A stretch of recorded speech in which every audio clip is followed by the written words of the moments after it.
Dollar kursi yana o'zgardi. Bugun bozorlarda va banklarda so'mning holati qanday? Assalomu alaykum, aziz tomoshabin. Kanalimizda eng so'nggi iqtisodiy yangiliklarni birinchilardan bo'lib bilib oling.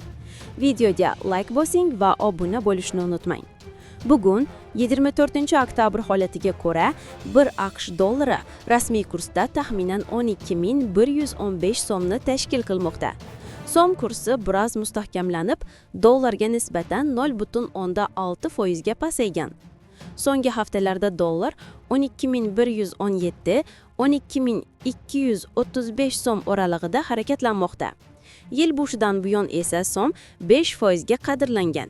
Ya'ni o'tgan yilga qaraganda biroz mustahkamroq turibdi.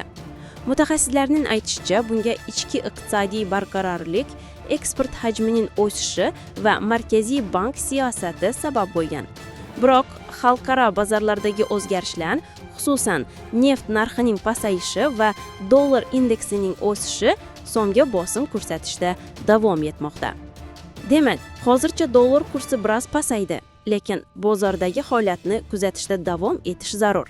Sizningcha dollar yana ko'tariladimi yoki tushadimi? Fikringizni izohlarda yozib qoldiring.